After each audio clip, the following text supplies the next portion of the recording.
ظلم کا نظام ہے، فساد کا نظام ہے۔ پولیس کا یہ نظام جو لوگوں کے تحفظ کے لیے ہونا چاہیے، یہ چادر اور چار دیواری کا تحفظ نہیں کرتے۔ اچھا افسر پولیس میں آگے نہیں بڑھ پاتا، بڑھ جائے تو کچھ کر نہیں پاتا، تھانے بکتے ہیں، حکومتوں کے ہاتھوں یرغمال ہوتے ہیں۔ فساد اور ظلم کے علاوہ اس نظام میں اور کیا ہے؟ اچھے لوگ بھی اچھائی کا رجحان رکھنے کے باوجود اچھائی پہ عمل نہیں کر پاتے۔ رشوت دینا اس نظام میں آسان ہے، حلال کمانا مشکل ہے۔ یہی باطل نظام کی ایک صفت ہوتی ہے کہ اس میں اچھائی کرنا مشکل ہو جاتا ہے، نیکی کرنا مشکل ہو جاتا ہے، اور بدی کرنا، حرام کھانا، غلط کاریاں کرنا، حق مارنا آسان ہو جاتا ہے۔ اور اسلامی نظام کی خوبی یہ ہے کہ اس میں برائی کرنا مشکل ہو جاتا ہے، رشوت لینا مشکل ہو جاتا ہے، اور نیکیاں کرنا آسان ہو جاتے ہیں۔ اس لیے ہم اسلامی نظام کو قائم کرنے کی بات کرتے ہیں۔ اس لیے اور اسلامی نظام کا مطلب محض چند ظاہری علامات نہیں ہے۔ ظلم کو ختم کرتا ہے اسلام، عدل کو قائم کرتا ہے۔ ہمارا عدالتی نظام کیا ہے؟ 26 لاکھ کیسز بتاتے ہیں اس وقت پڑے ہوئے عدالتوں کے اندر، 26 لاکھ۔ بتائیے کہاں فیصلے ہوں گے ان کے؟ تو یہ عدالتی نظام تو ڈیلیور نہیں کر رہا۔ جج تقسیم ہو جاتے ہیں آپس میں، ایک حکومت کی طرف ہوتا ہے، ایک اپوزیشن کی طرف ہوتا ہے، ایک فوج کی طرف ہوتا ہے، دو اس کے خلاف ہوتے ہیں، اور وہ بھی اس وقت خلاف ہوتے ہیں جب پانی سر سے اونچا ہو جاتا ہے۔ اچھے وقتوں میں اگر یہ عدالتیں اپنا کردار ادا کر رہی ہوتی تو ان کے گھروں میں کیمرے نہ لگے ہوتے۔ اگر صحیح وقت پر جو کھڑا ہوا تھا اس کا ساتھ دیتے تو آج سب کے ساتھ یہ سلوک نہ ہو رہا ہوتا۔ لیکن بحثیت مجموعی اس عدالتی نظام میں انصاف نہیں ملتا۔ تو جب ہم یہ کہتے ہیں کہ ہمیں احتجاج کرنا چاہیے، ہمیں آواز اٹھانی چاہیے، ہمیں بجلی کے بلوں پہ جو زیادتی ہوئی ہے اس کے خلاف اور لوڈ شیڈنگ کے خلاف آواز اٹھانی چاہیے، تو یہ معاملہ محض دنیاوی معاملہ نہیں ہے۔ اس کی دینی حیثیت یہ ہے کہ اگر ظلم موجود ہے تو ظلم کے خلاف مظلوموں کو اکٹھا کرنا اور ظالموں کا ہاتھ روکنا،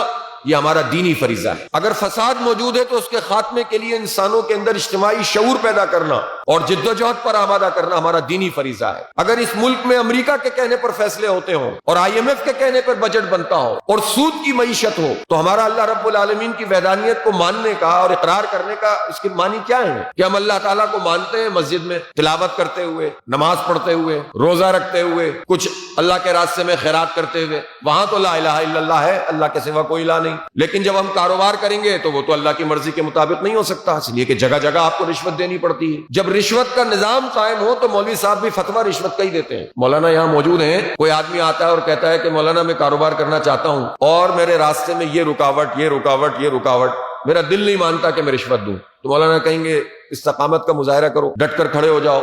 وہ کہے گا میں نے بڑی استقامت دکھائی ہے، میرا کاروبار ہی تباہ ہو گیا، تو اب کیا کروں؟ اگر میں جائز کام ہے میرا، ناجائز نہیں ہے۔ مولانا کہیں گے کراہت دل میں رکھو اور تم کراہت کے ساتھ یہ کام کر لو، یہ سوچتے ہوئے کہ تم آمادگی کے ساتھ نہیں کر لو۔ تو رشوت کا جب نظام ہو تو مولوی صاحب کو فتویٰ بھی اسی طرح کا ملا جلا دینا پڑتا ہے۔ یہ مسئلہ فقہی نہیں ہے، وہ فتویٰ صحیح ہے، لیکن یہ سوچنا پڑے گا کہ کب تک ہم اس طرح سے چیزوں کو جائز قرار دیتے رہیں گے۔ ہمیں اس پورے باطل نظام کو جڑ سے اکھاڑ کر پھینکنا ہے، اور اس سے پہلے اس کا شعور پروان چڑھانا ہے، انسانوں کو سمجھانا ہے کہ یہ ہماری دینی ضرورت ہے۔ حق کے لیے ڈٹ کر کھڑے ہونا، ظلم کی ہر شکل کو اجاگر کرنا، مظلوموں کو سمجھانا کہ تم خود بھی بہت ساری جگہوں پہ ظالم بن جاتے ہو، تم خود بھی جو ہے جہاں تمہیں موقع ملتا ہے ڈنڈی مارتے ہو، تو آؤ ہم سب مل جل کر کیوں نہ اس پورے باطل سسٹم کو ختم کرنے کی بات کریں۔ ورنہ اسی طرح سے ہمارے اوپر یہ سب بالادست قوتیں مسلط رہیں گی، ہمیں ہمارے دین سے بھی دور کریں گی اور ہماری دنیا کو بھی اسی طرح سے تاریخ سے تاریخ تر کرتی چلی جائیں گی۔